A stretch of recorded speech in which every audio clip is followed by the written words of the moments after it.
Bismillahirrahmanirrahim. Assalamualaikum warahmatullahi wabarakatuh.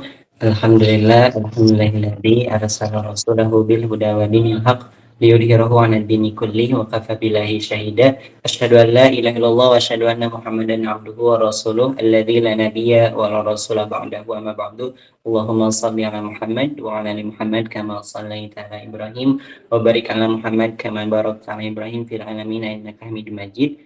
Kita berdoa dulu teman-teman. Rabbi shrah li sadri wa yassir li amri wahlul 'uqdatam min lisani yafqahu qawli. Rabbi zidni ilman warzuqni fahman bi rahmatika ya arhamar rahimin. Amma ba'du. Pertama-tama yang saya hormati, yang saya banggakan, pimpinan Majelis Taklim Al-Mukhlisin Asatidah serta jajaran admin yang lainnya. Terima kasih telah mengadakan forum kajian online ini. Semoga bisa istiqomah dan memberikan perubahan terutama untuk anak-anak muda di luar sana, thalabul ilmi lewat kajian online Majelis Taklim Al-Mukhlisin. Juga teman-teman yang saya banggakan, yang saya cintai karena Allah ya, para teman-teman semua yang hadir di kajian online Majelis Taklim Al-Mukhlisin. Semoga ini korban-korban kita semua, korban waktu, korban apalagi infak harta, semoga menjadi salah satu wasilah dihapus dosa-dosa kita ya. Semoga hadirnya di majelis ini dosa-dosa kita Allah hapus. Apalagi insya Allah di bulan Ramadan ini segala amalan luar biasa Allah lipat-lipat gandakan. Amma ba'du. Baik teman-teman, kita akan membahas dengan tema kenali Islam lebih baik di bulan Ramadan. Kenali Islam lebih baik di bulan Ramadan. Zaid kemarin habis cari judul yang bagus untuk malam ini di Majelis Taklim Al-Mukhlisin dengan tema kajian Islam lebih baik di bulan Ramadan, tapi Zaid kasih judul biar lebih apa ya, ada Inggris-Inggrisnya. Zaid itu kasih judulnya ya, gak apa-apa. Judulnya ini, The Spirit of Ramadan. Nah gitu, jadi biar keren ya. The Spirit of Ramadan. The Spirit of Ramadan. Nah, nanti teman-teman bisa tulis The Spirit of Ramadan. Teman-teman semuanya yang saya hormati, yang saya cintai karena Allah, semoga Allah merahmati kita semua. Kemarin Zai sempat full 2 minggu itu thalabul ilmi dulu sama guru Zai di kampung sini di daerah Kota Tasikmalaya, namanya Ustadz Fajri. Nah, beliau menjelaskan tentang kenapa sih kita ini harus benar-benar memanfaatkan momen Ramadan ini. Sebelum masuk ke tema ya, saya cerita dulu. Kenapa sih kita ini harus benar-benar memanfaatkan momen Ramadan ini? Karena bulan Ramadan kita semua tahu ya, bulan Ramadan bulannya maghfirah. Kata Rasulullah, "Man shoma Ramadan imanan wa ihtisaban ghufira lahu ma taqaddama min dhanbi." Bulan diturunkannya Al-Qur'an, bulan yang agung, bulan di mana doa-doa kita dijabah, maka momen Ramadan ini benar-benar harus kita maksimalkan. Kenapa? Pintu diampuni dosa-dosa kita, meskipun dosa-dosa kita sebanyak apapun, di bulan Ramadan insya Allah Allah hapuskan. Ini luar biasa ya. Nah, kenapa kita harus memaksimalkan? Ustadz Guru Zaid bercerita tentang hadis yang dimana tanda-tanda 10 kiamat itu. Jadi tanda-tanda kiamat itu kan ada 10. Nah, Guru Zaid itu menjelaskan tentang ciri-ciri kiamat yang ketiga, yang dimana ketika matahari terbit dari barat. Nah, ketika terbit dari barat, ternyata itu dijelaskan di dalam tafsir hadisnya. Saya juga ini baru tahu ilmunya ya dari guru saya. Ketika matahari terbit dari barat, kan biasanya dari timur ya. Nah, ini dari barat. Ketika terbit dari barat, pintu taubat itu Allah tutup. Nah, maka kalau misalkan kita belum sempat bertobat, apalagi nggak memaksimalkan nih bulan taubat ini, bulan diampuni dosa, takutnya ketika nanti akhir zaman, kita terlampau misalkannya kesibukan dunia terus maksiat belum kita tobati, takutnya pada saat nanti kejadian itu terjadi ketika matahari terbit dari barat, di mana pintu taubat Allah tutup, takutnya kita tidak sempat bertobat. Makanya maksimalin mumpung kita masih hidup, maksimalin mumpung ini di bulan Ramadan, bulan-bulan yang dimana Allah ampuni dosa-dosa yang begitu banyak yang kita lakukan. Nah itu, jadi itu cerita dulu. Sekarang kita lanjut masuk materi. Kenali Islam lebih baik di bulan Ramadan. The Spirit of Ramadan. Teman-teman, Ramadan ini banyak sekali mengajarkan kita. Ramadan ini bulan tarbiyah. Bulan yang dimana banyak pelajaran yang banyak harus kita ambil. Kemudian pertanyaannya, pelajaran apa aja di bulan Ramadan ini? Ramadan mengajari kita yang pertama. Bulan Ramadan mengajari kita yang pertama, memperhatikan waktu. Jadi bulan Ramadan mengajari kita yang pertama, memperhatikan waktu. Oh, ini Ramadan keberapa ya? Sahur jam berapa? Maghrib kapan ya? No. Ramadan mengajari kita memperhatikan waktu. Sahur, imsak berapa menit lagi nih? Buka maghrib berapa menit lagi nih? Ini Ramadan yang keberapa ya? Ini Ramadan hari yang keberapa ya? Berapa menit lagi sih ke Lebaran? Ramadan mengajari kita memperhatikan waktu. Jadi saya ini rangkum dalam kitab-kitab bahwa para ulama ini banyak sekali ya yang menyebutkan bulan Ramadan ini bulan tarbiyah. Nah, saya rangkum yang pertama, bulan Ramadan ini mengajari kita yang pertama, memperhatikan waktu. Wah, kita benar-benar fokus banget terhadap waktu. Maghrib kapan ya gitu ya. Imsak berapa menit lagi ya, memperhatikan waktu. Nah, kemudian dijelaskan juga di dalam Al-Quran tentang waktu ini, memperhatikan waktu. Dijelaskan di dalam Al-Quran surah Al-Munafikun. Dalilnya dalam surah Al-Munafikun, surah ke-63, ayat ke-10 sampai ke-11. Jadi, yang pertama, Ramadan mengajari kita memperhatikan waktu. Dalilnya dalam surah Al-Munafikun ayat 10 sampai 11. Allah Subhanahu wa taala berfirman, "Infakkanlah sebagian dari apa yang kami telah anugerahkan kepadamu sebelum waktumu habis, yakni kematian." Ya, sebelum nantinya menyesal. Rabbi laula akhartani ila ajalin qarib. Nah, jadi para ulama menjelaskan, Ramadan ini mengajari kita memperhatikan waktu. Agar apa? Agar kita banyak berkorban waktu kita untuk memaksimalkan bulan Ramadan. Contohnya seperti infak. Infak ini kan ibadah. Jadi menurut tafsirnya, bukan hanya infak, tapi seluruh ibadah. Kita korbankan waktu di bulan Ramadan untuk memaksimalkan ibadah. Jadi kita bisa mengenali Islam lebih baik di bulan Ramadan ini dengan pertama, memperhatikan waktu seperti yang dijelaskan dalam surah Al-Munafikun. Contoh, teman-teman bangun nih, biasanya kalau misalkan gak bulan Ramadan, bangun subuh ya paling mentok-mentok azan misalkan, udah azan subuh, langsung sholat subuh. Nah, tapi sekarang di bulan Ramadan kita lebih baik bangun subuhnya. Kita bangun jam 3, ada yang udah masak, ada jam setengah 4 ada yang udah makan, terus juga ada yang udah mandi, misalkan mandi subuh, kemudian barulah sholat subuh. Nah, di sini di bulan Ramadan ini Allah mengajarkan kita bahwasanya di mana saat kita bangun sahur kira-kira jam berapa ya? Jam 3, jam setengah 4 mungkin ya. Jam 3 atau jam setengah 4. Nah, di Ramadan ini Allah mengajarkan kepada orang beriman dibangunkan tuh di waktu sahur jam 3, jam setengah 4. Agar apa? Agar menjadi kebiasaan. Nantinya di luar bulan Ramadan terbiasa bangun jam 3, jam setengah 4. Kalau di bulan Ramadan jam 3, jam setengah 4-nya kita pakai sahur, nanti di luar Ramadan kita udah terbiasa misalkannya karena Ramadan mengajari kita memperhatikan waktu, kita udah terbiasa bangun jam 3, bangun jam setengah 4 untuk apa? Untuk nanti memaksimalkan sholat tahajud misalkan di luar bulan Ramadan. Nah, makanya kata para ulama, Ramadan ini bulan tarbiyah. Ramadan ini mengajari kita yang pertama memperhatikan waktu. Dalilnya dalam surah Al-Munafikun ayat 10 dan 11. Contohnya seperti tadi, sahur.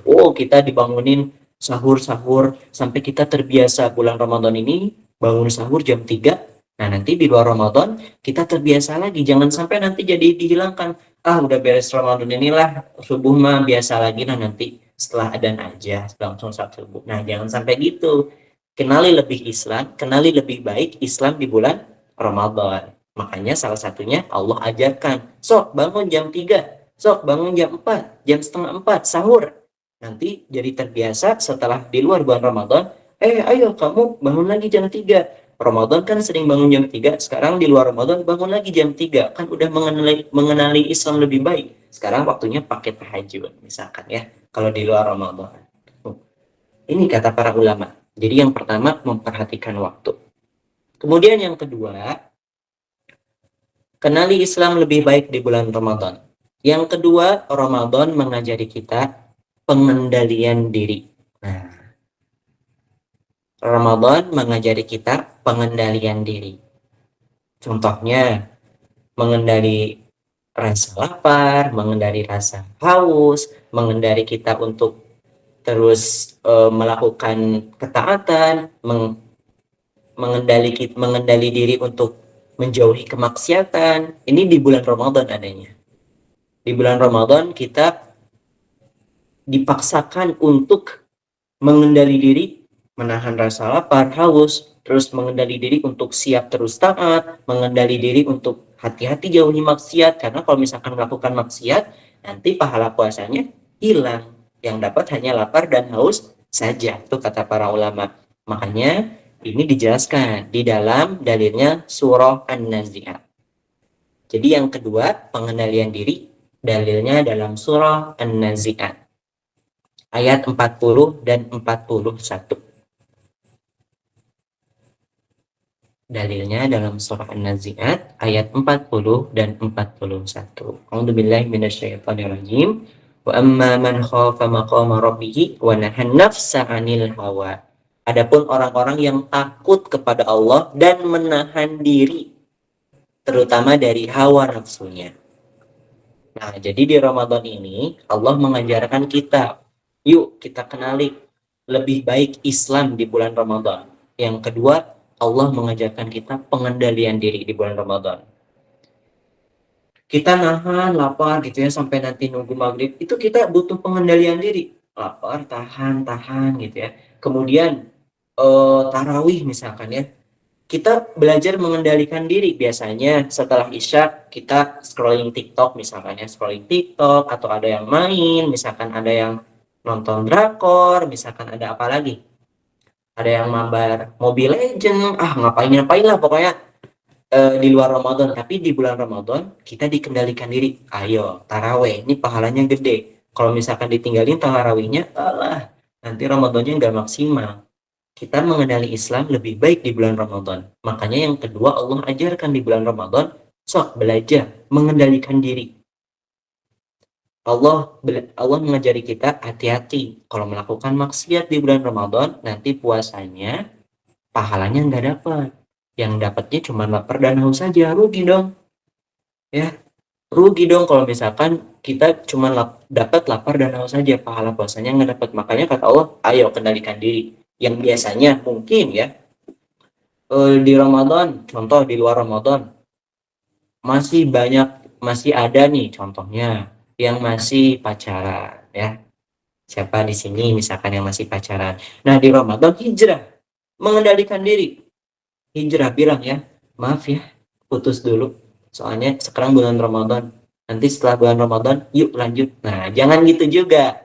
Suka ada soalnya yang unik-unik anak muda tuh. Sekarang anak muda Islam tuh unik-unik. Di Ramadannya diputusin dulu biar fokus, lanjut lebaran malah lanjut laginya kayak seperti hari-hari biasanya. Nah, makanya hati-hati ya. Di bulan Ramadan Allah ngajarin kita sok hijrah, kendalikan diri. Sok tobat sekarang hijrah ya. Nah, jadi kita ulangi lagi. Kata para ulama, Ramadan mengajari kita yang pertama memperhatikan waktu. Tadi contohnya dan dalilnya Al-Munafikun 10:11. Yang kedua, Ramadan mengajari kita pengendalian diri. Yang tadi contohnya ya, menahan lapar haus, mengendalikan diri untuk terus taat, menjauhi maksiat, dan dalilnya dalam surah An-Nazi'at ayat 40 dan 41. Kemudian yang ketiga, kata para ulama, Ramadan bulan tarbiyah. Yuk kenali Islam lebih baik di bulan Ramadan. Yang ketiga, Ramadan mengajari kita sabar. Kita sepakat ya, bahwasanya sering banget ini dibahas. Ramadan mengajari kita sabar. Sabar menahan lapar dan haus, sabar untuk apalagi ya?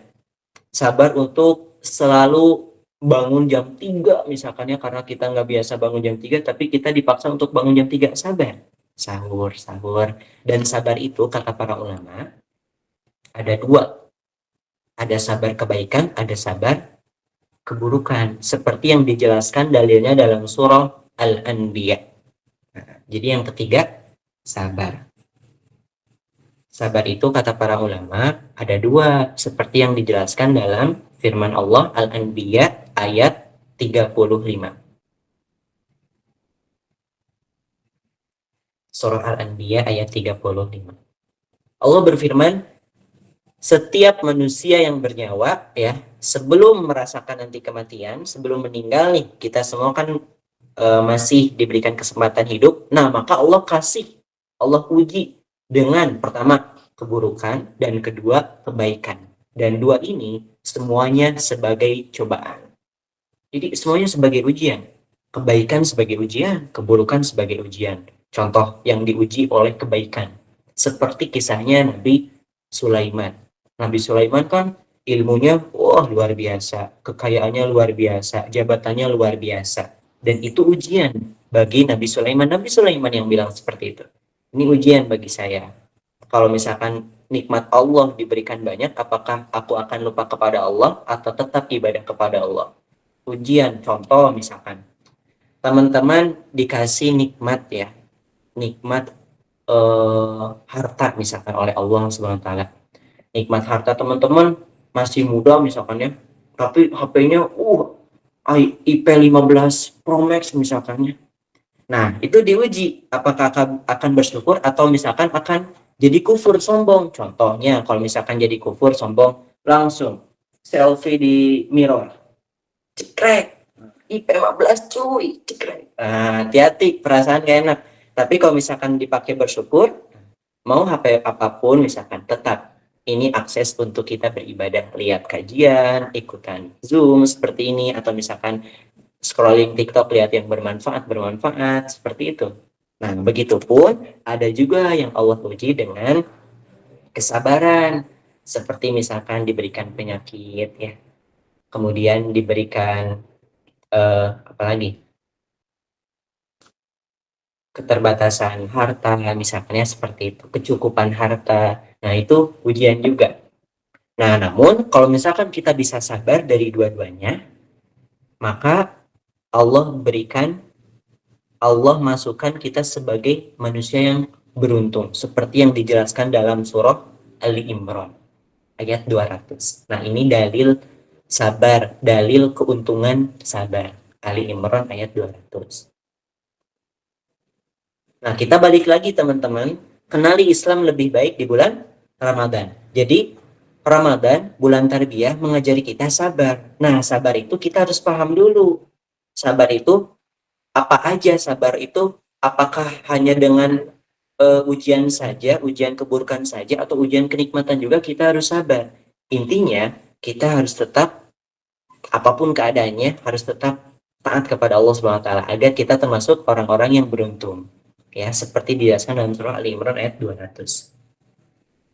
Ya, itu. Jadi Ramadan mengajari kita yang pertama memperhatikan waktu, yang kedua pengendalian diri, dan yang ketiga sabar. Pengendalian diri dan sabar sebenarnya sama aja ya, cuman ada beberapa kitab yang menjelaskan pengendalian diri dalilnya apa aja, sabar dalilnya apa aja. Jadinya Zaid udah masukin aja, satuin aja. Sekarang yang keempat, Ramadan mengajari kita kebahagiaan, syukur. Ramadan mengajari kita kebahagiaan, syukur.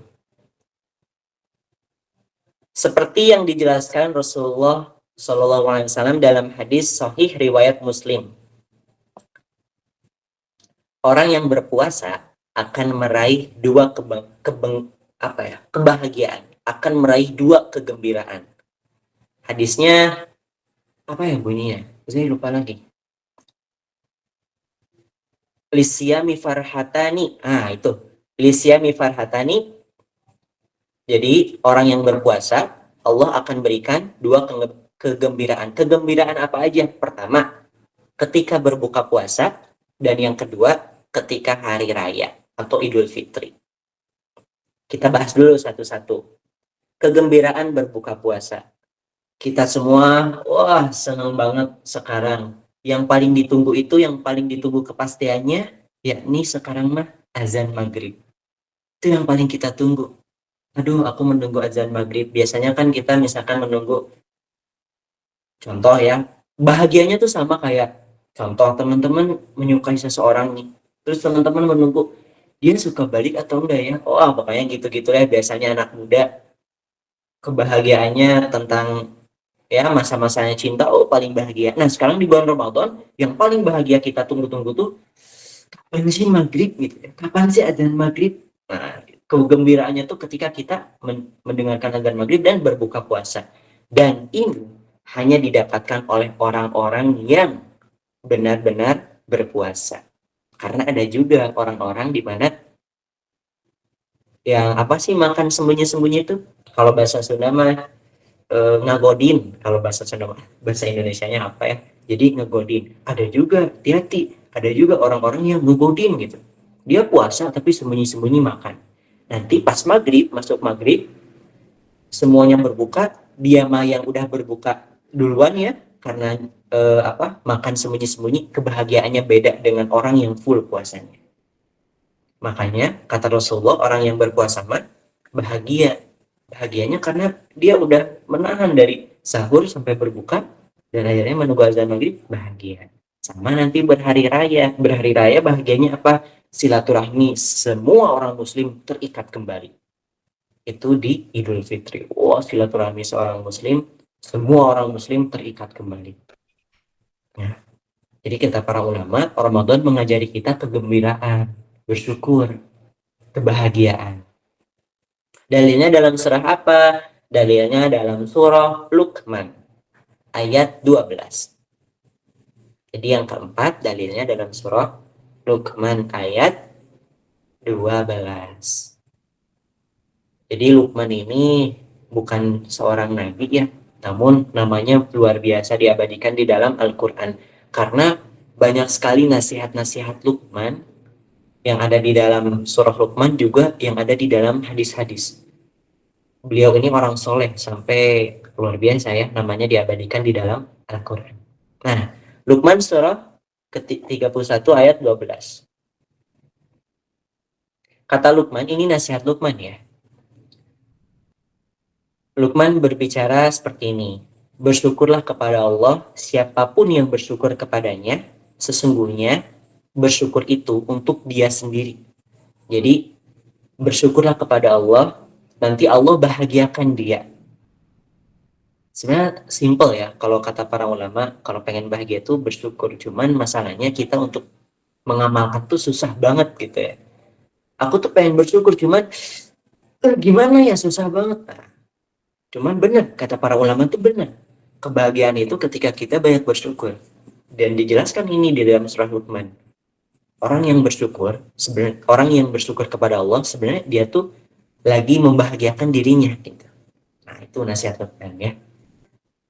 Baik, yang pertama, Ramadan mengajari kita ulangi lagi ya, biar kita nempel. Ramadan mengajari kita yang pertama, memperhatikan waktu. Yang kedua, Ramadan mengajari kita pengendalian diri. Ramadan mengajari kita yang ketiga, sabar. Keempat, Ramadan mengajari kita yang keempat, kegembiraan, bersyukur. Dan yang terakhir, ini puncaknya. Ramadan mengajari kita muraqabah. Ramadan mengajari kita muraqabah. Apa muraqabah tuh? Muraqabah tuh merasa dilihat oleh Allah Subhanahu wa taala ya. Gak mungkin dong kita misalkan udah sahur nih, terus kita puasa kan ya, terus siang-siang mau misalkan pengen batal nih, cuman pengen batal tuh kayak, duh, ini lagi Ramadan ah. Nah, ada rasa seperti itu tuh dia sebenarnya sedang menumbuhkan muraqabah, ngerasa, duh, ini lagi Ramadan, Allah melihat gitu ya, kita lagi puasa dan nggak mau batal gitu ya, karena ini puasa Ramadan, puasa wajib. Nah, makanya Ramadan ini, kata para ulama, mengajari kita untuk menumbuhkan muraqabah, merasa dilihat oleh Allah Subhanahu wa taala. Dalilnya dalam surah Al-Infitar. Dalilnya dalam surah Al-Infitar, surah ke surah ke berapa itu? Surah ke-82 ayat 10 sampai 12.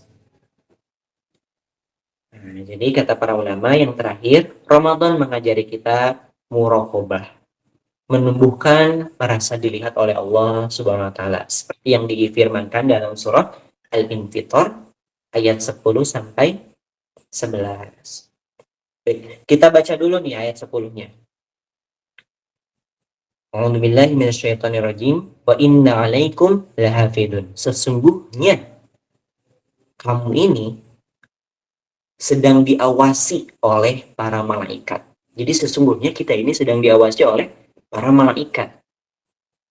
Makanya hati-hati, jangan sampai kita melakukan yang diharamkan oleh Allah Subhanahu wa taala ya. Kita malu dilihatin oleh malaikat. Kemudian selanjutnya kiraman katibin. Dan yang paling mulia di sisi Allah adalah ketika menjaga amal perbuatannya. Jadi menjaga perilakunya. Ya. Jadi ayat 10-nya kita tuh lagi diawasi oleh para malaikat. Itu Allah ya yang bicara. Kemudian yang paling baik di sisi Allah ketika dia menjaga perilakunya. Orang dilihatin oleh malaikat, kalau digambarkan ya, misalkan ini setiap hari kita dilihatin oleh malaikat, gak mungkin kita melakukan keburukan. Cuman karena kita beriman kepada malaikat hal yang gaib ya, maka kita harus yakin, wah ini kita dilihatin oleh malaikat. Makanya hati-hati jaga perilaku. Dan ayat ke-12-nya, ya'lamuna ma taf'alun. Ini kata Allah Subhanahu wa taala. Dan Allah mengetahui apa yang kamu kerjakan. Ya, jadi hati-hati nih. Lah kalau misalkan di bulan Ramadan kita nggak ada menumbuhkan rasa muraqabah, masih berani makan sembunyi-sembunyi, atau bahkan paling nauzubillah ya, di bulan Ramadan masih berani melakukan maksiat. Oh tuh, luar biasa, hati-hati, jauhi ya. Kata Ustaz Adi Hidayat mah, rugi orang yang paling rugi ketika bulan Ramadan masih berani melakukan maksiat. Nah, itu. Kenapa kita harus menjaga perilaku? Kenapa kita harus menumbuhkan muraqabah di bulan Ramadan ini? Karena Allah menjelaskan dalam surah Yasin terakhir. Allah menjelaskan dalam surah Yasin ayat 65. Nah, ini kenapa sih kita harus menumbuhkan rasa muraqabah, rasa merasa dilihat oleh Allah? Yuk kita kenali Ramadan lebih baik. Yasin ayat 65. Allah berfirman, pada hari di mana mulut-mulut manusia tutup, tangan-tangan manusia diikat, dan kaki-kaki manusia, anggota tubuh semuanya diikat, dan anggota tubuh berbicara, dan mulut itu Allah tutup. Anggota tubuh berbicara apa aja yang telah kita perbuat selama di dunia. Nah, makanya hati-hati kalau misalkan tangan kita nih misalkan di bulan Ramadan tangan kita melakukan maksiat, nonton yang tidak baik, atau misalkan pacaran, atau misalkan nyindir lewat status, pokoknya yang maksiat-maksiat lah. Nanti ini tangan kita berbicara, ya Allah, ini loh, saya di bulan Ramadan, tapi kaki kita pun berbicara. Kita kemana aja Ramadan, apakah aktif ke masjid, atau misalkan aktif ke tempat-tempat yang dimana misalkan banyak maksiat, nanti kaki kita juga berbicara. Ya Allah, ini kaki saya di bulan Ramadan, pada hari Allah, tapi masih sempat ke tempat yang maksiat. Wah, nanti berbicara. Hati kita pun berbicara. Hati kita misalkan masih mudah marah di bulan Ramadan, gak bisa pengendalian diri, masih mudah marah, gak bisa sabar, nanti hati kita berbicara, ya Allah, tahu nggak di bulan Ramadan, ini hati saya masih sempat-sempat bisa marah, masih sempat-sempat gak bisa menjaga, misalkan ya. Oh, nanti ini anggota tubuh kita berbicara. Makanya di bulan Ramadan, Allah mengajari kita untuk menumbuhkan muraqabah. Ini puncaknya. Puncak-puncak orang beriman itu mendapatkan muraqabah di bulan Ramadan agar bisa istiqomah nanti di luar bulan Ramadan. Baik teman-teman, itulah materi untuk kesempatan malam ini. Kita ulang lagi ya. Kenali Islam lebih baik di bulan Ramadan atau the spirit of Ramadan. Nah, kata para ulama, Ramadan ini bulan tarbiyah. Ramadan ini bulan yang penuh pelajaran yang bisa kita ambil. Salah apa? Ciri-cirinya atau poin-poinnya. Yang pertama, Ramadan mengajari kita memperhatikan waktu. Seperti dalil surah Al-Munafikun 10 dan 11. Yang keduanya, kata para ulama, Ramadan ini mengajari kita pengendalian diri. Ya. Nah, itu. Kemudian yang ketiganya, Ramadan juga mengajari kita untuk sabar. Kalau pengendalian diri itu lebih ke ini ya, kalau Zai baca di kitab tuh, lebih ke sifat-sifat duniawi kayak menahan lapar, menahan haus. Nah, kalau yang ketiga sabar itu sifat-sifat apa ya? Seperti menahan maksiat, terus taat, sabar untuk terus taat kepada Allah. Nah, seperti yang seperti itu. Dan yang keempat, kata para ulama, Ramadan mengajari kita kegembiraan, bersyukur. Dan ini hanya dirasakan oleh orang-orang yang benar-benar iman melaksanakan puasa, ikhlas melaksanakan puasanya. Kemudian yang terakhir, Ramadan mengajari kita puncaknya, menumbuhkan muraqabah, di mana merasa dilihat oleh Allah Subhanahu wa taala. Dan puncak muraqabah ini yang diburu oleh orang-orang yang bertakwa. Agar apa? Agar nanti bisa menjadi kebiasaan bahwa di luar Ramadan pun kita tetap merasa dilihat oleh Allah. Setiap hari kita merasa dilihat oleh Allah SWT. Nah, dalilnya yang tadi Al-Infitor ayat 10 dan 12 itu dalilnya kenapa kenapa kita harus menumbuhkan muraqabah. Dan yang terakhir Yasin ayat 65 karena hati-hati kalau kita tidak menumbuhkan muraqabah, ini efeknya. Yasin 65.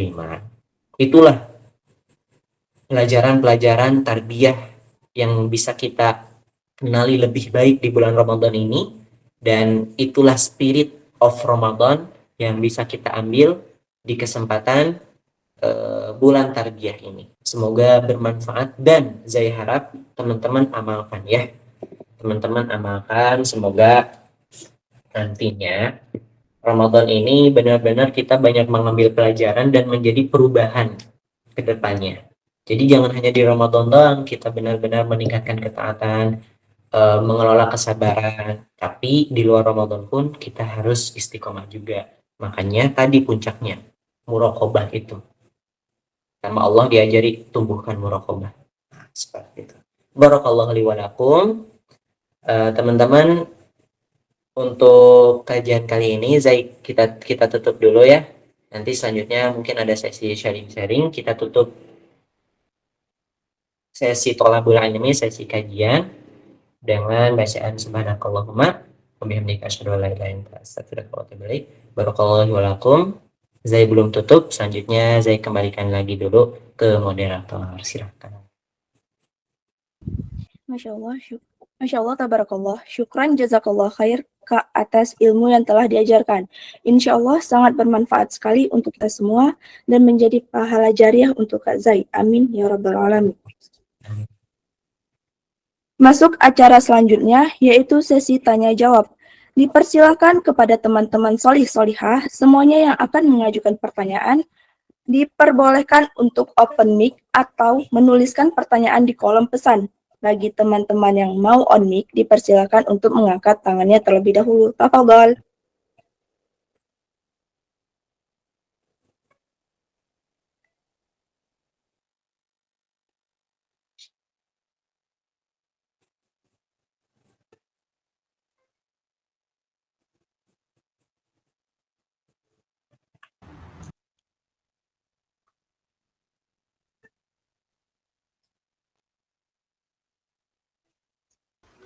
Afan, Kak Zai, ini ada pertanyaan dari Ukti Sri Herawati. Assalamualaikum Kak Zai, perkenalkan saya Hera dari Bandung. Mohon izin bertanya. Pertanyaan pertama, kapan baiknya melantunkan surah Al-Fatihah saat kita sholat berjamaah di masjid? Apakah saat imam melantunkan surah tersebut kita mengikuti, atau saat imam sudah selesai melantunkan surah baru, kita melantunkan surah tersebut secara sendiri? Oke, baik. Kapan baiknya kita melantunkan surah Al-Fatihah? Berarti ini eh, posisinya lagi berjamaah ya. Apakah ketika imam Al-Fatihah kita ikut Al-Fatihah, atau imam beres Al-Fatihah kita baru membaca Al-Fatihah. Di sini ada berbagai banyak riwayat, tapi yang kuat itu ketika berjamaah itu ikutin aja imam. Nah, itu yang bukan yang paling kuat ya, yang banyak dipakai itu ketika berjamaah. Udah, kalau misalkan posisi berjamaah itu ikutin saja pemimpin, ikutin saja imam. Ketika imam Al-Fatihah, Al-Fatihah kita juga. Al-Fatihah imam itu untuk kita semua juga jamaahnya. Ketika imam baca surah, misalkan ya beres Al-Fatihah, imamnya luar biasa, misalkan ya baca satu surah Al-Mulk, luar biasa misalkan. Dan surah Al-Mulk itu untuk kita semua juga makmumnya. Nah, itu ya. Itu yang sering banyak dipakai. Cuman ada pun beberapa pendapat juga, kalau misalkan banyaknya itu ketika selesai imam Al-Fatihah. Nah, itu banyak banget yang ngambil seperti itu juga. Jadi kita lanjut baca Al-Fatihah lagi. Misalkan imam beres nih Al-Fatihah, beremang tuh dari ngelombongin amin, kita baru amin bismillah. Nah, kita baca Al-Fatihah lagi. Cuman yang tadi ya, balik lagi, yang sering dipakai itu imam ketika kita berjamaah ikutin saja imam, karena takutnya di saat imamnya baca surat pendek nantinya, misalkan ya baca surah Al-Ikhlas nih, Qul huwallahu ahad, Allah sama, kita belum tamat Al-Fatihahnya. Nah, takutnya gitu ya, makanya udah ikutin imam aja, karena tanggung jawab kita kan ada di imam kalau misalkan sholat berjamaah. Cuman kalau misalkan pengen Al-Fatihah juga, itu baiknya biasanya itu di akhir, setelah uh, imam beres Al-Fatihah baru kita lanjut Al-Fatihah, baca Al-Fatihah, bisa boleh. Kalau Zai pribadi yang itu, yang apa sih, ikutin imam kalau lagi berjamaah ya, ikutin imam seperti itu ya. Wallahu a'lam bishawab, itu yang Zai pelajari tentang sholat itu Al-Fatihah. Mungkin insya Allah ya bisa diamalkan nanti. Next, selanjutnya. Baik, kali ini kita pilih dari yang mengajukan angkat tangan. Kepada Kak Siti Homsah Misan, dipersilahkan.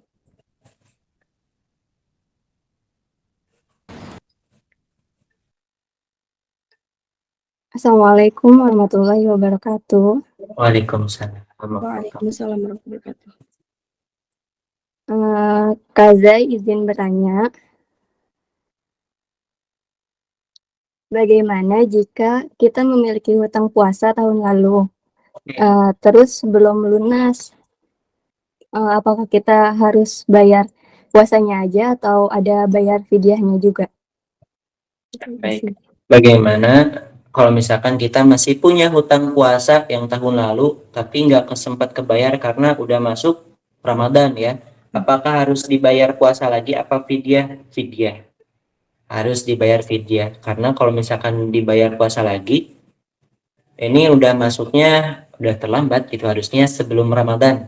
Nah, harusnya sebelum masuk Ramadan ini harus segera lunas. Cuman karena udah gak sempet, entah alasannya karena sakit atau misalkan, tapi ini yang dijelaskan para ulama ya, kalau misalkan karena sakit itu nggak apa-apa, atau misalkan menyusui nggak apa-apa. Tapi kalau misalkan gara-gara aduh malas, misalkan bayar-bayarnya dinanti-nanti terus sampai akhirnya ya nggak keburu kebayar, hati-hati, nantinya itu melalaikan, takutnya nanti jadi dosa ya. Kita lanjut lagi, dibayarnya fidyah. Gimana cara bayar fidyahnya? Mungkin teman-teman sebagian ada yang udah tahu, tapi saya jelasin kembali ya. Ada banyak riwayat yang menjelaskan untuk membayar fidyah puasa bagi teman-teman yang punya hutang puasa tapi belum sempat kebayar. maka wajib fidyah, wajib ya. Riwayat pertama, pendapat pertama yang sering banyak dipakai dan ini yang banyak juga digunakan orang-orang itu dihitung jumlah teman-teman makan sehari.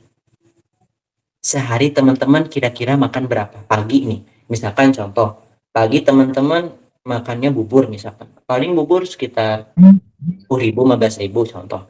Siang-siangnya misalkan nasi padang lah misalkan ya. Nasi padang mungkin 25.000. Sore-sorenya misalkan nasi goreng 15.000 atau malamnya jajan-jajan. Pokoknya seharian itu biasanya teman-teman seharian ngabisin berapa? Contohnya seharian teman-teman ngabisin tuh 100.000 misalkan ya buat makan doang atau 50.000 deh. 50.000 doang untuk makan doang. Nah, maka yang hutang kemarin hutangnya ada 5, maka 5 kali 50.000 berapa? Atau misalkan hutangnya cuma ada sehari, berarti 50.000 doang. Hutangnya ada 2 hari, 100.000. Ternyata hutangnya banyak yang belum kebayar, ada 15 hari misalkan ya, maka 15 kali 50.000. Nah, nanti uangnya kemanain? Uangnya nanti disedekahin atau enggak dibeliin beras. Dibeliin beras, nah, nanti dikasihin ke orang-orang yang membutuhkan atau diinfakkan, disedekahkan. Ya, itu yang pertama. Yang kedua, bayar dengan beras. Ini riwayatnya dijelaskan tuh beras seberat,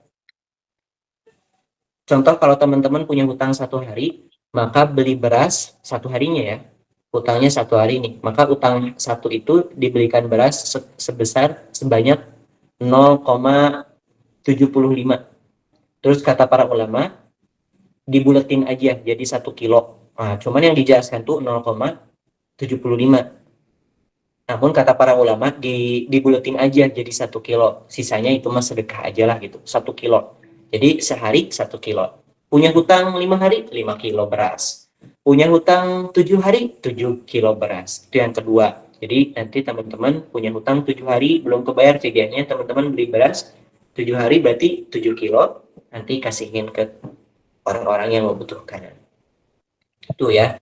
Kalau misalkan teman-teman gak mampu, aduh misalkan hutangnya banyak lagi, 15 hari harus ngegantiin, biasanya sehari aku habis 100.000, berarti ada 1.500.000 tuh yang harus diinfakkan. Nah, maka ambillah yang beras itu. Nah, udahlah 15 kilo aja, paling 15 kilo beras nggak dapat 1,5 juta misalkan contohnya. Nah, bisa lewat itu juga ya. Siti Hamzah insya Allah paham? Paham. Nah, insya Allah ya. Yang masih punya utang, hati-hati, sok segera fidyah. Sebenarnya sih harusnya mah dibayar gitu ya, cuman kalau nggak sempat dan sekarang tahu ilmunya, fidyah. Dan kalau bisa kalau ada lagi bayar. Barakallahu li wa lakum. Siap, silakan ada lagi.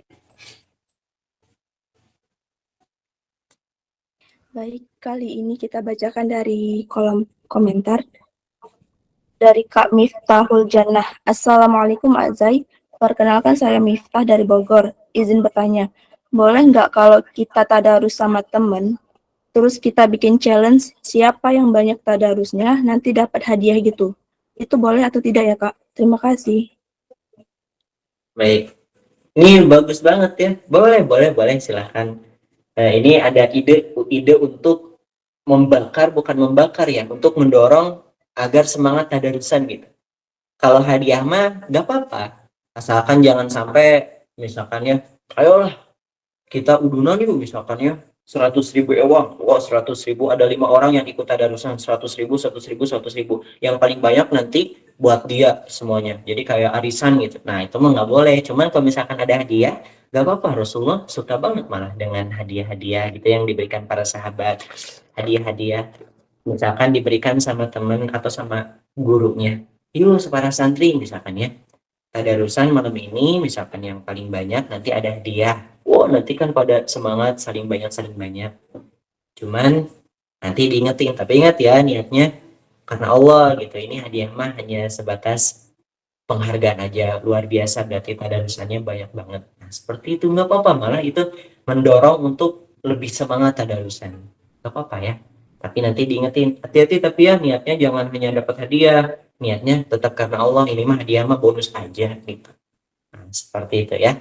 Insyaallah bagus ini ide yang cemerlang. Zai mau coba tuh di pesantrennya. Bagus idenya. Ya, baik, barakallah li walakum. Silahkan. Baik, kali ini kita lanjut dari yang mengajukan pertanyaan, mengangkat tangan. Tivina Ana mau. Tapi yang kelompok kognitif terapi aja nggak ada D-nya. Kepada Ukti, kepada Ukti Tonga dipersilakan. Antri ya.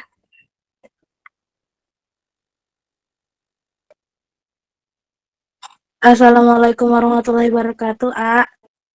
Waalaikumsalam. Tanya. Perkenalkan, saya Nur Hasana dari Pekanbaru. Saya ingin bertanya, bagaimana kemaksiatan masih terjadi di bulan Ramadan pada setan sedang dibelenggu dengan rantai? Sekian, terima kasih. Baik. Bagaimana kemaksiatan masih dilakukan padahal setan dibelenggu di bulan Ramadan. Nah, jadi jangan nyalahin setan ya. Jadi ini banyak yang salah paham bahwa kemaksiatan itu dari setan. Memang betul dari setan, cuman bisa jadi karena setan telah membisik-bisik, jadi kitanya juga sifatnya tuh udah kayak gitu ya, kayak setan lah misalkannya masih berani melakukan maksiat di bulan Ramadan. Memang betul di bulan Ramadan setan dibelenggu. Cuman kalau dibikin POV nih drama melakukan maksiat nih misalkan di bulan Ramadan terus nyalahin setan, terus setan yang dibelenggu kok jadi saya misalkan, kenapa jadi saya yang disalahin gitu ya. Terus kata setan yang lain, bencana, gak apa-apa, kita memang selalu salah. Makanya balik lagi yang tadi Zai jelasin ya. Makanya Zai yang tadi jelasin. Yang kedua tuh, Ramadan mengajari kita pengendalian diri. Setan memang dibelenggu. Cuman di dalam surah An-Nazi'at, hawa nafsu itu tetap tumbuh di dalam diri kita. Nah, jadi yang melakukan maksiat itu hawa nafsu. Hawa nafsu yang dimana emang udah benar-benar dapat percikan, bukan. Hawa nafsunya tuh udah kena percikan-percikan bisikan setan gitu. Jadi di bulan Ramadan ketika setan dibelenggu, tapi hawa nafsunya masih ada percikan-percikan setan tadi ya, belum bisa dikendali, maka kemungkinan besar pasti melakukan maksiat meskipun di bulan Ramadan. Jadi itu yang menyebabkan, kalau dibikin gambaran ya, ini bulan puasa nih, setan-setan dibelenggu. Betul, setan-setan dibelenggu. Tapi di sisi lain masih ada yang sembunyi, yaitu hawa nafsu. Nah, itu yang menyebabkan kenapa kita bisa melakukan maksiat, hawa nafsunya. Karena udah terbiasa sebelum Ramadan, itu sering banget melakukan maksiat mungkin ya. Jadi hawa nafsunya tuh udah kena percikan-percikan setan. Nah, seperti itu. Setan memang dibelenggu, tapi hawa nafsu tersembunyi di dalam diriku. Nah, seperti itu. Hati-hati makanya kelola hawa nafsu. Kesian ya setannya di terus lagi di itu terus. Betul ya. Setan yang udah dibelenggu, pengennya apa sih? Aku udah dibelenggu, pengennya apa? Seperti itu ya. Jadi hawa nafsu yang menyebabkannya. Baik, itu ya. Insyaallah wallahu a'lam bishawab. Silahkan, berapa pertanyaan lagi? Makasih ya, A. Udah dijawab pertanyaan. Sami-sami. Afwan, Kak Zai, Ana mau nanya, ini pertanyaannya kita batasin atau tidak? Silahkan teman-teman, udah ngantuk belum? Oh belum sih ya? Serius belum? Belum, Kak. Berapa ya? 3 lagi aja nggak apa-apa, sepakat gak? Iya. Ya, boleh. Ya udah, 3 lagi aja ya. Soalnya Zai sekarang itu mau tidur di yang rumah sana, terus di situ tuh belum ada siapa-siapa gitu ya. Zai takut kesiangan sahurnya. Nanti gak ada yang bangunin, ada yang alarm. Cuman belum ada siapa-siapa. Kalau di rumah mah ada orang tua, jadi bangun sahur udah ada yang masak. Kalau di sana, siapa yang masak? Aku. Yuk lanjut, tiga lagi. Baik, pertanyaan selanjutnya dari Nabila Emput. Assalamualaikum Kak Zai, izin bertanya. Ana Nabila dari Serang. Kak, secontohnya ada seorang wanita yang sudah balik, tapi dia tuh kepengen gitu puasa Ramadannya full sebulan, nggak ada yang bolong satu hari pun. Nah, karena dia seorang wanita, apalagi yang sudah balik, itu kan susah ya Kak, buat puasa Mens. sebulan penuh. Nah, karena itu si wanita tuh minum obat mencegah haid, apakah itu diperbolehkan Kak? Baik, jawabannya tidak boleh ya. Kenapa tidak boleh? Karena gini, haid itu kan yang Allah berikan, itu khusus untuk wanita. Dan Allah berikan itu untuk menyehatkan wanita. Ya, jadi haid itu kan kotoran, darah kotor ya, haid itu yang dikeluarkan wanita dan itu menyehatkan wanita. Nah, makanya kenapa para wanita kalau misalkan dapat datang tamu ya, misalkan ya datang tamu di bulan Ramadan, nggak apa-apa, nanti dilanjut aja. Makanya nanti ada rukhsah, bisa dikodok ya, kodok puasa. Makanya ada istilah kodok puasa. Nah, biasanya kodok puasa ini untuk teman-teman yang sakit banget misalkan, atau untuk wanita yang datang tamu di bulan Ramadan. Nah, kenapa nggak boleh pakai obat untuk tadi ya menahan biar darah haidnya nggak keluar karena pengen memaksimalkan bulan Ramadan, malah nanti takutnya yang ada jadi penyakit nantinya. Darah kotor itu kan yang diberikan Allah ya kepada wanita, terus keluar sehat. Nah, kalau misalkan kita cegah nikmat Allah itu tuh darah kotor yang dikeluarkan, kita cegah dengan obat, takutnya nanti malah jadi penyakit. Dan pertanyaan ini sempat pernah ditanyakan juga di pesantren Zai, salah satu santriwati itu yang benar-benar dia tuh pengen memaksimalkan bulan Ramadan. Dan kata Pak Kiai Zai itu langsung refleks jawab, gak boleh nantinya jadi madharat, nantinya jadi sakit. Makanya kenapa di dalam Islam itu ada rukhsah, qada puasa. Itu khususnya untuk kalian wanita yang kedatangan tamu di bulan Ramadan. Nah, seperti itu ya. Jangan ini idenya ada wae atau tidak sekarang mah. Anak-anak muda teh idenya ya. Jangan. Nanti dikodok aja. Ya, insya Allah ya. Pinter-pinter banget sih ide teh. Silahkan, dua lagi. Baik, selanjutnya dari yang angkat tangan.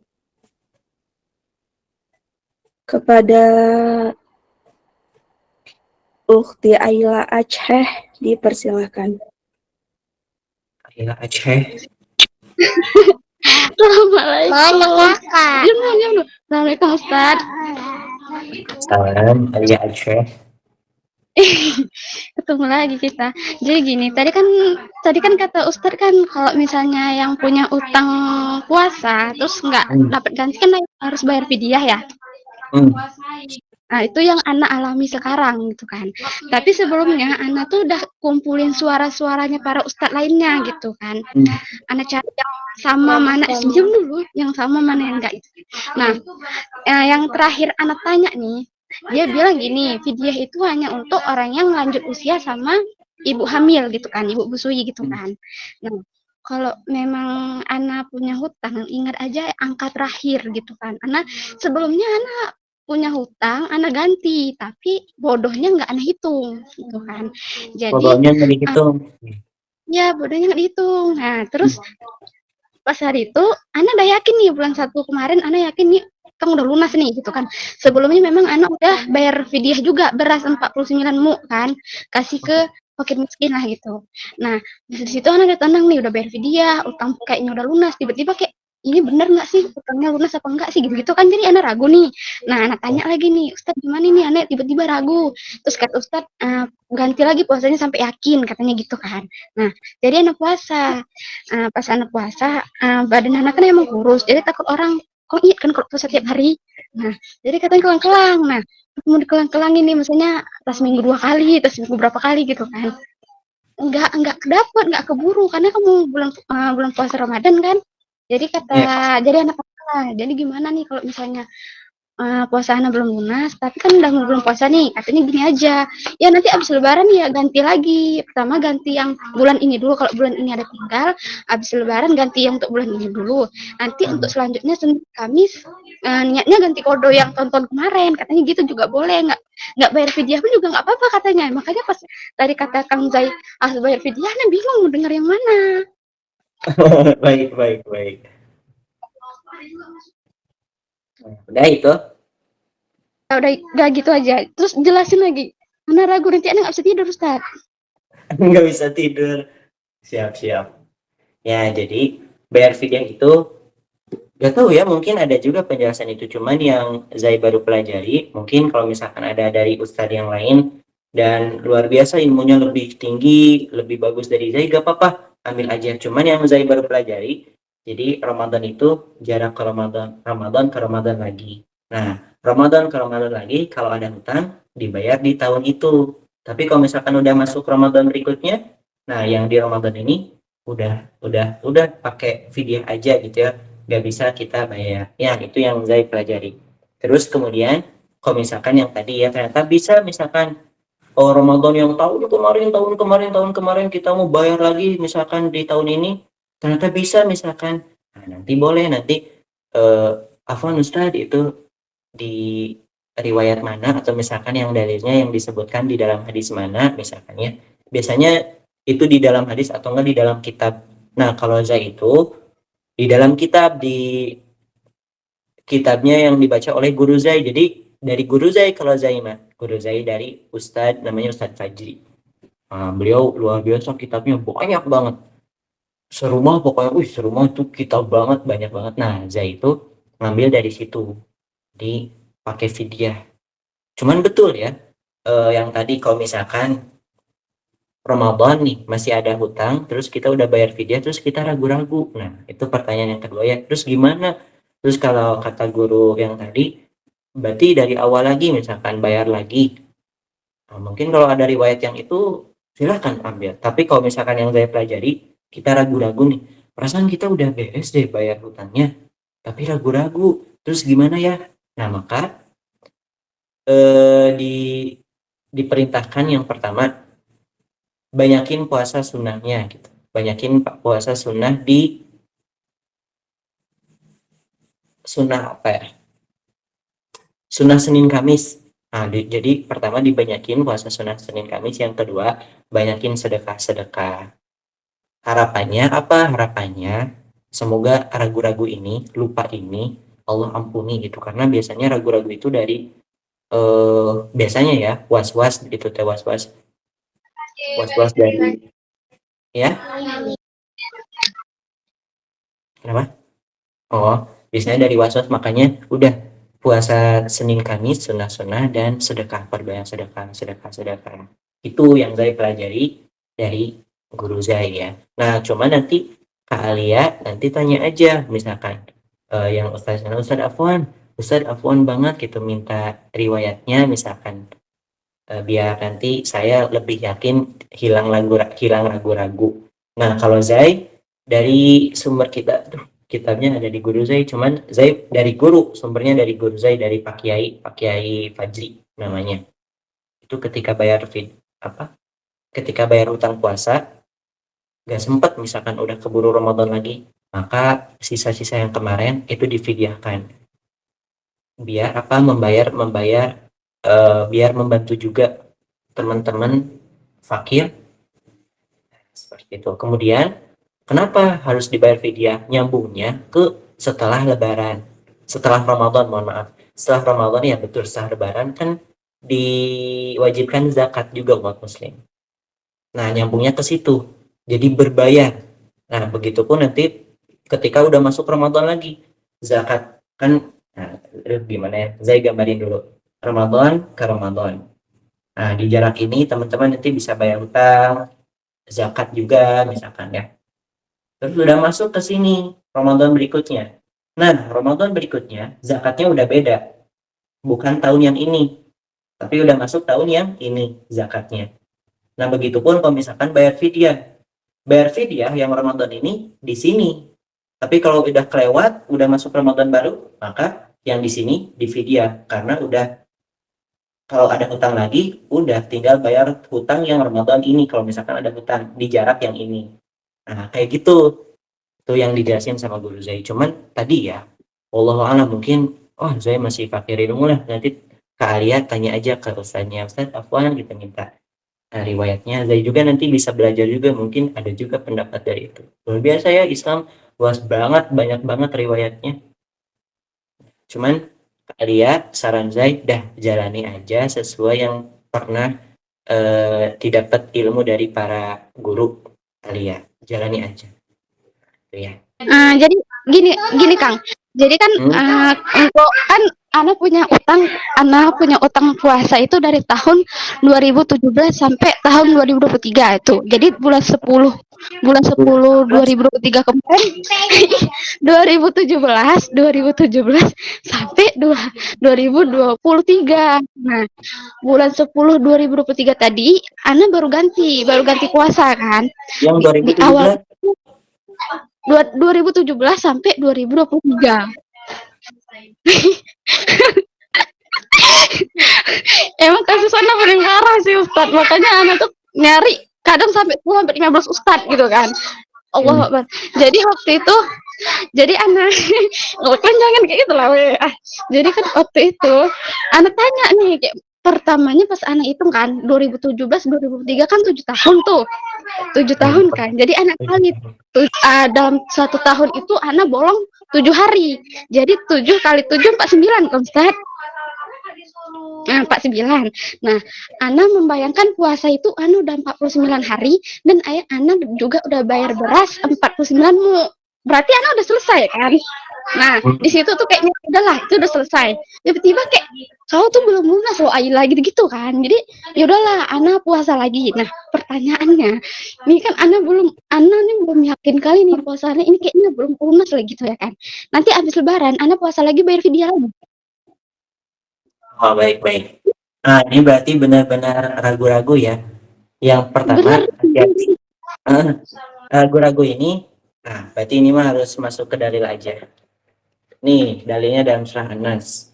Qul a'udzu birabbin nas, malikin nas, ilahin nas, min syarril waswasil khannas. Was-was. Biasanya ini ragu-ragu dari syaitan. Ini mah maksudnya bukan ragu-ragu kekhawatiran perhitungan, tapi ragu-ragu kekhawatiran yang dibisikkan syaitan, kayak misalkan ayo kamu masih punya hutang puasa, jadinya dibikin bingung. Sama seperti kasusnya kalau lagi sholat. Ini masuk kasusnya kayak gini, was-was tuh kayak gini, lagi sholat. Ini rakaat berapa sih gitu ya? Ini rakaat berapa sih misalkan? Bentar, ini rakaat berapa sih? Nah, kan itu was-was. Makanya nantinya ada sujud syahwi. Sujud syahwi ya. Yang kalau misalkan kita salah rakaat, ada sujud syahwi. Jadi bukan diulang lagi sholatnya, tapi ada sujud syahwi. Nah, begitupun puasa tuh was-was. Nah, bukan diulang lagi puasanya, tapi difidyahi. Kalau sholat, bukan diulang lagi sholatnya, udah sujud syahwi aja. Nah, kalau puasa, maka jangan diulangi puasanya. Aduh, kayaknya masih ada lagi deh hutang, ulangi lagi deh puasanya. Nah, bukan gitu, tapi Allah berikan keringanan. Dah, difidyahi aja. Nah, gitu. Fidyahnya nanti kayak 49.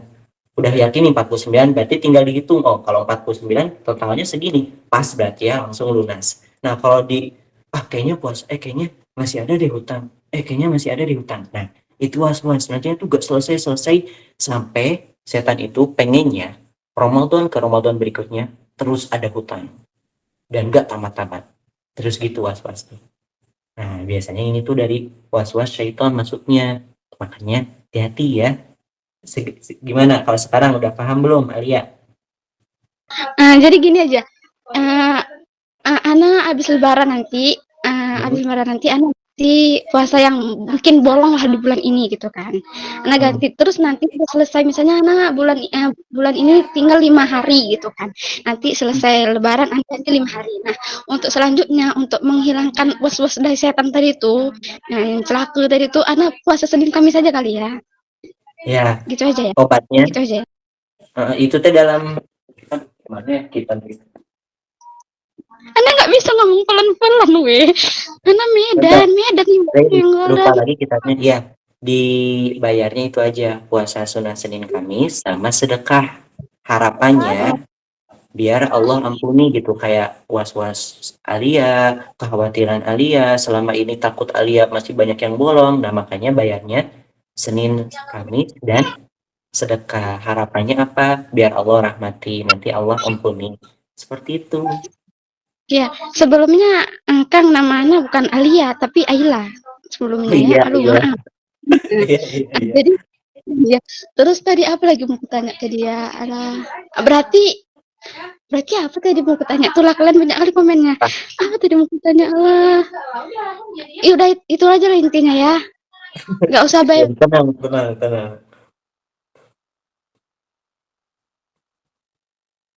Nah, udah? Berarti berapa pertanyaan lagi nih teman-teman? Udah pada ngantuk belum? Oh, dua, emang dua ya? Bohong. Belum, Kak. Ya udah, yuk dua lagi silakan. Pertanyaan selanjutnya dari yang di komentar. Assalamualaikum Azai, izin bertanya. Saya pernah suka sama seseorang tapi nggak diungkapin ke orang tersebut, dan pas tahu katanya orang itu semenjak lulus sekolah SMA, dia nggak pernah sholat lagi, entah karena faktor apa. Nah, gimana caranya biar saya bisa perlahan gak ada rasa sama dia, atau bisa ngelupain dia karena udah dari banyak teman-temannya gak laksanain sholat gitu. Zai, mohon sarannya. Gara-gara cinta sampai begini? Jadi pernah suka sama seseorang, cuman entahlah kenapa, dengan faktor apa, mungkin kecewa atau bagaimana, atau faktor yang lain sampai dia ada kabar udah lama nggak sholat. Kalau saja alasannya gara-gara cinta, ini remeh banget sih. Sampai nggak sholat, remeh banget. Masalahnya tuh remeh banget gitu. Baik, terus bagaimana caranya biar apa tadi? Biar kembali lagi sholat atau gimana? Biar nasihatin, biar perasaannya gitu nggak berharap lagi ya. Nah, baik, bagaimana caranya biar perasaannya nggak berharap lagi? Kalau di dalam agama dulu ya, di dalam agama dulu, biar banyak gak berharap kepada manusia. Kalau di dalam agama itu apa ya, surat apa itu tuh? Ayatnya tuh gini bacanya. A'udzubillahi minasyaitonirrajim, fastaqim kama umirta. Itu ayatnya tuh. Cuman Zai lupa surah apa.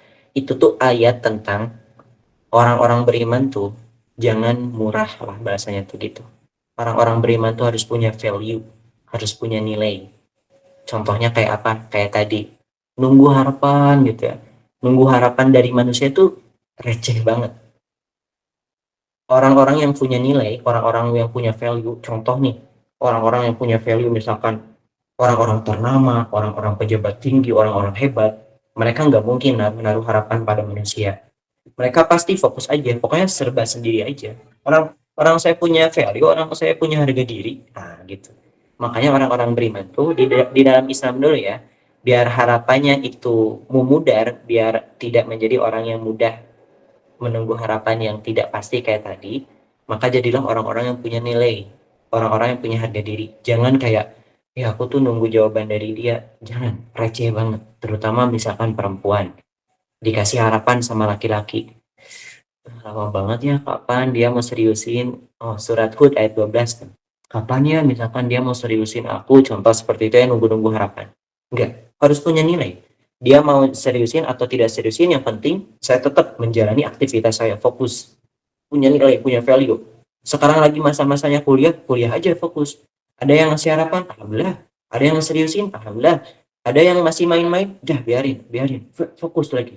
Nah, itu orang beriman. Itu ya kalau jawaban dari agama. Kalau jawaban dari psikologis nih, biar putus harapan, saya juga baca-baca juga nih ilmu-ilmu yang dari psikologis. Biar hilang harapan dari satu seseorang misalkan ya, maka obatnya itu cari orang yang baru. Oh, psikologisnya gitu. Jadi obatnya cari orang yang baru. Kenapa? Karena satu orang ini nggak pasti ini. Oh, dia nggak pasti misalkan main-main doang, atau misalkan gimana lah misalkan ya, Tapi tanya dulu, jangan sampai udah cari orang baru padahal dia lagi berusaha untuk memastikan, tiba-tiba cari orang baru. Tanya dulu. Kayak tadi ya kan konteksnya sampai ninggalin sholat entahlah karena faktor apa, cuman kalau misalkan gara-gara cinta, karena tadi pertanyaannya ada gara-gara cinta, nunggu harapan yang gak pasti, maka psikologisnya obati dengan cari orang yang baru.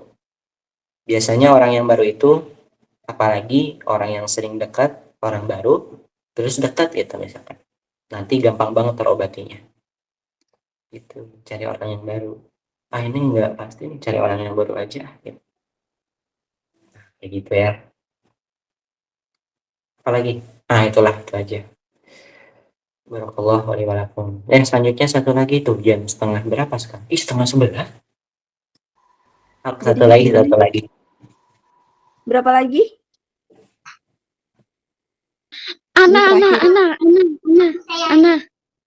Ana sekali lagi.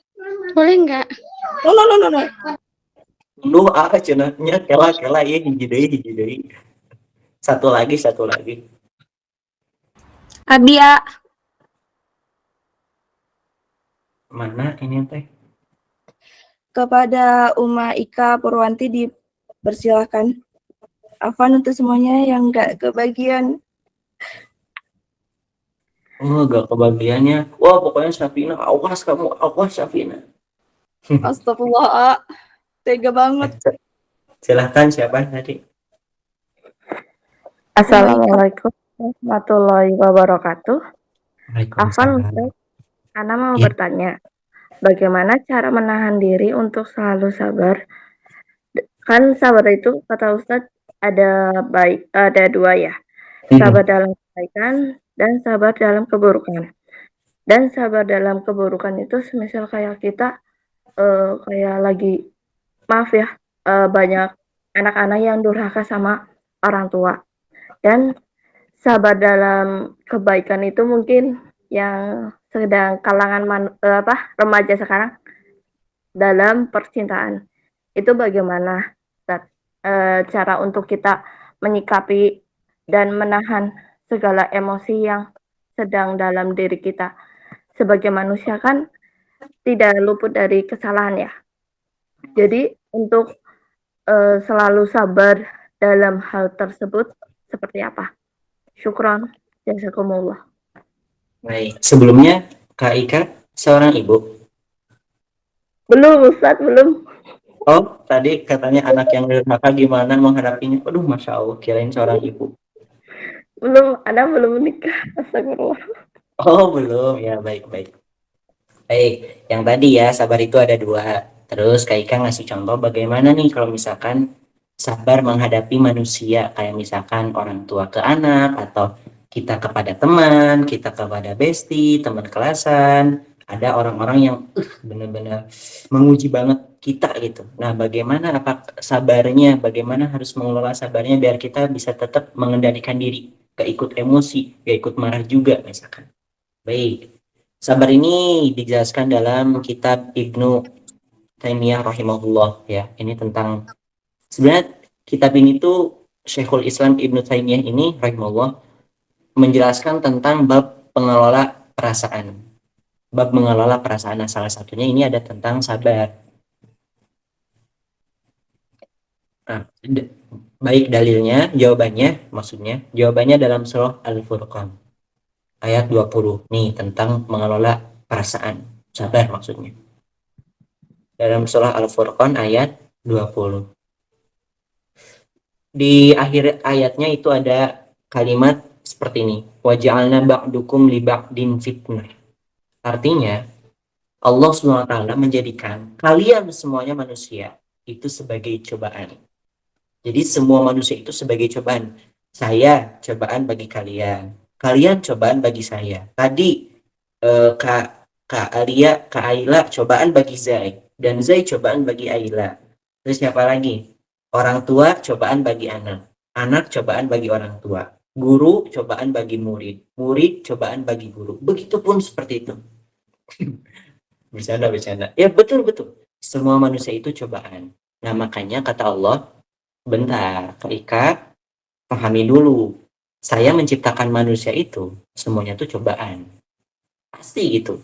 Pasti di satu momen bakal ketemu orang-orang yang selalu mendukung, bakal ketemu orang-orang yang selalu ingin menjatuhkan atau ingin pokoknya yang bikin kita jadi greget gitu. Ingat dulu, pasti setiap momen ketemu dua tipe manusia itu. Kenapa? Allah sendiri yang menjelaskan dalam surah Al-Furqan ayat 20. Nah, kenapa kita harus meyakini dulu? Biar kita bisa sabar. Nah, makanya kita harus paham dulu ilmunya. Jadi caranya untuk sabar, yakini dulu. Ingat, ini cobaan bagi saya. Emang Allah yang menciptakannya. Ingat ya. Jadi biar ada tameng. Tameng pertama buat menumbuhkan kesabaran. Kemudian tameng kedua nih untuk menumbuhkan kesabaran menurut Ibnu Islam Taimiyah tentang sabar dalam ujian yang tadi ya. Hati-hati yang kedua di dalam surah Asy-Syu'ara surah ke-42 ayat ke-30. Asy-Syu'ara surah ke-42 ayat ke-30 itu ada ayat yang berbunyi seperti ini. Wa ma asabakum min musibatin fabima kasabat aydikum. Wa ma asabakum min musibatin. Sesungguhnya ujian yang menimpa kalian bisa jadi gara-gara kalian sendiri. Nah, ini kata Allah SWT ya. Ujian yang menimpa kalian bisa jadi gara-gara kalian sendiri. Contohnya misalkan ya, kayak tadi orang tua dan anak contohnya. Orang tua tuh ngebebasin anaknya aja. Main malam-malam dibiarin. Anaknya pacaran dibiarin misalkan, gak ada satupun dicegah atau nasihat, dimarahin misalkan, dibiarin aja. Anaknya setiap hari main HP misalkan ya, dibiarin, jarang ngebantuin orang tua, gak ada minimal kamu bantuin dong ibu atau ayah misalkan, dibiarin terus. Bisa jadi gara-gara kesalahan orang tuanya sendiri yang salah mendidik anaknya, jadinya anaknya durhaka. Bisa jadi. Atau misalkan gara-gara contoh misalkan murid dan guru. Si murid tuh susah banget gitu ya. Guru ini udah ngasih tugas, gak dikerjain. Guru ini udah ngejelasin di kelas, masih aja ngobrol. Guru ini udah ngasih batas waktu istirahat sampai jam zuhur misalkan. Ini jam 1 masih istirahat, masih di luar misalkan. Guru ini udah ngejelasin kalau belajar jangan main HP, ini sembunyi-sembunyi main HP. Makanya gurunya jadi marah gitu ke muridnya. Nah itu hati-hati, bisa jadi gara-gara perbuatan kita sendiri. Akhirnya datanglah ujian. Mau ujian dari anak, mau ujian dari guru, itu bisa jadi gara-gara sifat kita sendiri. Dan yang terakhir, di dalam surah yang terakhir mah, bentar, ini dalam surah apa ya?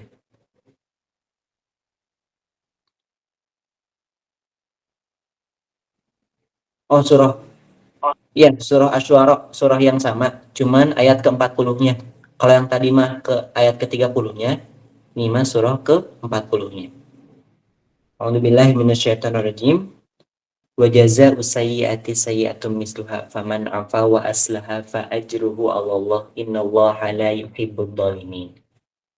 Di dalam surah ini ada 3 dijelasinnya. Pertama, bagaimana cara untuk menumbuhkan sabar, tameng yang ketiga. Yakni yang pertama, teman-teman bisa melakukan hukum kisos. Teman-teman bisa melakukan hukum kisos. Nah ini tuh ayat tentang kisos, wa jazaa'u sayyi'ati sayyi'atun misluha. Balasan suatu keburukan adalah keburukan yang setimpal. Contoh kayak tadi, teman-teman misalkannya didorong-dorong nih sama teman kita, didorong-dorong. Kita tuh sabar. Sabar aja lah, nggak apa-apa, maafin, nggak apa-apa. Cuman kalau misalkan kita pengen, udah balas gitu, bisa, itu silahkan. Nah, cuman yang ketiga ini, biar menumbuhkan rasa sabar, ini, faman afa wa aslaha fa ajruhu 'ala Allah. Yakni, jadilah orang yang mudah memaafkan. Jadilah orang yang mudah bodoh amat, belajar bodoh amat, dan memaafkan. Karena ini dijelaskan dalam kitab Ibnu Taimiyah juga. Memaafkan itu, orang yang mudah memaafkan terputus dari 3 rantai. Ya, jadi, sabar itu tamengnya ada 3. Yang pertama yang tadi apa? Yakin ya bahwasanya semua manusia itu ujian. Dan yang kedua, hati-hati, bisa jadi gara-gara perilaku kita sendiri.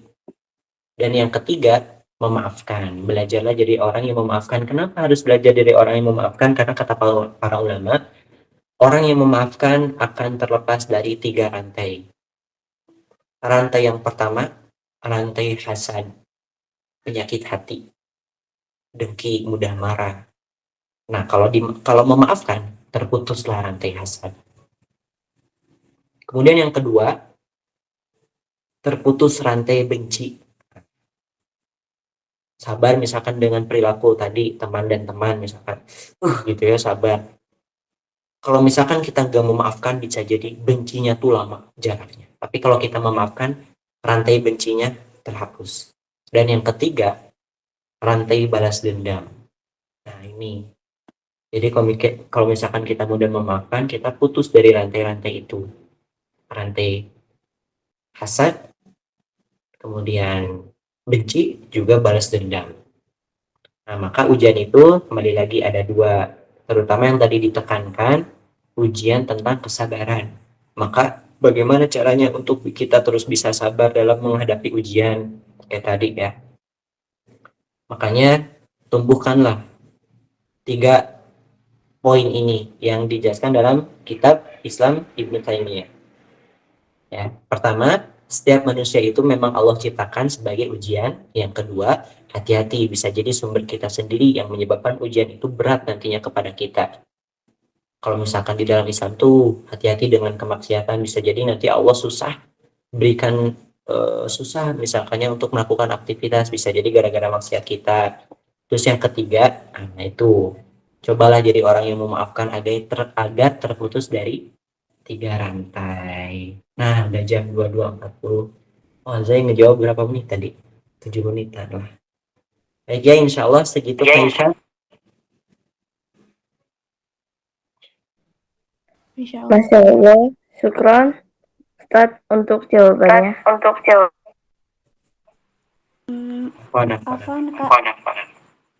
Afwan Kak, Ya, boleh nambah. sabar. Afwan Kak, boleh nambah 1 pertanyaan lagi nggak? Ini ada yang minta tolong. Apa? Boleh nambah 1 pertanyaan lagi nggak Kak? Soalnya ini ada yang minta tolong. Sepakat teman-teman? Ya udah, kenapa? Ini ada yang ingin bertanya atas nama Ukti Nabila Sifariana. Tafadol Ukti.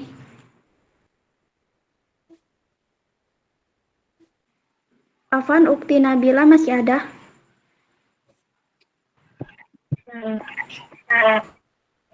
Assalamualaikum, A. Perkenalkan, nama saya Nabila Sifa, dipanggil Sifa.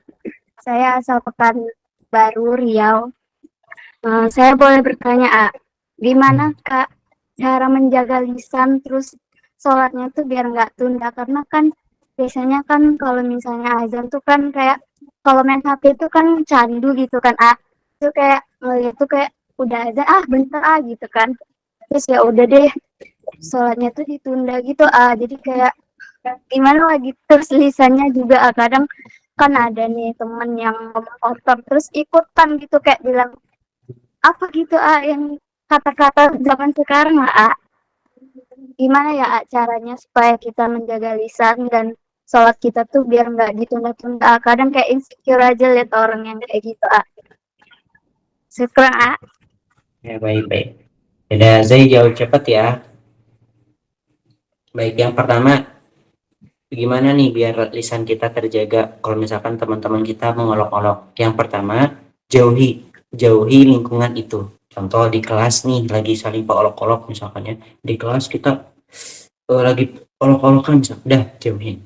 Karena bisa jadi kalau misalkan kita ikut ke bawah-bawah, setan nanti tepuk tangan, ayo olok-olok, let's go lagi. Makanya jauhin, hindarin gitu ya. Itu yang pertama. Terus yang kedua, bagaimana nih kita agar bisa sholat tepat waktu, terutama hati-hati kalau misalkan lagi scrolling HP, kadang kebawa-bawa ya, misalkan suasananya lagi asik scroll HP. Nah, maka saat di waktu sholat itu sekarang ada ini ya, penjelasan baru dari para ulama, karena sekarang zamannya teknologi, jadinya nambah lagi kalau misalkan di hari sholat itu HP tuh disimpan dulu. Karena pertama, yang tadi soal azan bisa jadi terlambat gara-gara kita asik main HP, bisa jadi sholat gak fokus, sholat kita nggak khusyuk juga, itu biasanya gara-gara ada notif dari HP. Kita sholat nih gak fokus, ada notif dari HP, ting ting. Pesan apa ya? Makanya biasanya di masjid-masjid itu selalu ada heningkan handphone ketika sedang di masjid. Nah, makanya sekarang nambah lagi kata para ulama, kalau lagi waktu sholat simpan dulu HP-nya gitu. Paling berapa menit sih? Azan paling 5 menitan, sholat paling cepat atau paling lumayan lama 10 menit lah, 15 menit kita simpan HP dulu, nanti lanjut scroll TikTok lagi atau misalkan seperti apa ya, insya Allah. Makasih ya, A. Jawabannya, A. Sani-sani. Ya udah tuh. Stop. Zai, kembalikan lagi ke moderator. Pertanyaannya kita udahin ya. Udah hampir jam 11 juga nih. Baik. Masya Allah, syukran Kak atas semua jawaban-jawaban yang sudah disampaikan. Semoga bisa membantu dan dipahami bagi kita semua. Amin ya Rabbal Alamin. Baik, karena pertanyaan demi pertanyaan sudah dijawab oleh pemateri, kini kita berada di penghujung acara, yaitu penutup. Namun, sebelum acara kita tutup, dipersilakan kepada Kak Zai, mungkin ada pesan yang akan disampaikan kepada teman-teman, disusul dengan doa penutup dari Ustadz Zai. Tafadhol, Kak. Baik, pesan apa ya? Teman-teman, sebelum nanti setiap buka puasa ya, jangan lupa nih, buka sekarang ini pintu-pintu diampuni dosa tuh gede banget. Nah, salah satunya momen pintu dibukanya itu ketika mau buka puasa dan ketika mau salat tarawih. Pertama, ketika mau buka puasa, urutan doanya nanti saya kirim juga. Urutan doanya itu pertama nih, asyhadu alla ilaha illallah, astaghfirullah, as'alukal jannah wa a'udzubika minan nar. 3 kali. Nah, nanti saya pakai pesan aja ya, nanti saya tulis PDF insya Allah. Yang kedua, Allahumma innaka afun karim tuhibbul afwa fa'fu anhu, 3 kali. Baru setelah baca doa itu, baru baca doa mau buka puasa. Zahabat dhama'u wa bitalatil uruq wa thabatil ajru, insyaallah. Kemudian lanjut, Allahumma lakasuntu wa bikamantu wa la rizqa aftartu birahmatika ya rahman rahimin. Nah, saya ngasih pesan, hati-hati setiap mau buka puasa. Nah, doa-doa ini tuh jangan sampai terlewatkan. Karena doa-doa ini udah ada di sahabat. Nah, ya insya Allah nanti saya kirim ya di sahabat. Udah ada ya? Insya Allah. Kemudian setelah tarawih tuh jangan lupa baca Allah apa sih doanya tuh ya, lupa lagi. Di setelah tarawih juga hati-hati baca-baca doa. Intinya saya pengen ngasih pesan, kesempatan di bulan Ramadan ini banyak-banyakin berdoa ya. Mau doa pakai bahasa Indonesia juga boleh. Banyakin berdoa we. Soalnya sekarang pintu ijabah doa insya Allah Allah bukakan lebar ya. Yaudah, mari kita tutup teman-teman. Subhanakallahumma bihamdika asyhadu an la ilaha illa anta astaghfiruka wa atubu ilaik. Kita berdoa dulu. Allahumma rabbana a'udzubillahi minasyaitonir rajim. Bismillahirrahmanirrahim. Allahumma rabbana innaka ta'lamu anna hadhil qulub qad ijtama'at ala mahabbatika wa taqat ala ta'atik wa tawahhadat ala ni'matik wa tawahhadat ala nusrati syariatik fawasik Allahumma rabitataha wa antik hudaha wa liyasulaha wa mlaha binurika alladhi la yahbu wa shrah sadruha bi faidil imani bik wa jamili tawakkuli alaik wa hihabi ma'rifatik wa min ta'ala syahadati fi sabilik innaka ni'mal maula wa ni'man nasir. Astaghfirullahaladzim la ilaha illa huwal hayyul qayyum wa atubu ilaih. Rabbana atina fid dunya hasanah wa fil akhirati hasanah wa qina adzabannar. Subhana rabbika rabbil izzati amma yasifun. Wassalamun alal mursalin walhamdulillahi rabbil alamin. Nas'aluka al-ijabah. Al-Fatihah. A'udzubillahi minasyaitonir rajim. Bismillahirrahmanirrahim. Maliki yaumiddin. Iyyaka na'budu wa iyyaka nasta'in. Ihdinas siratal mustaqim. Shiratal ladzina an'amta 'alaihim ghairil maghdubi 'alaihim waladdallin. Jangan lupa sahur ya.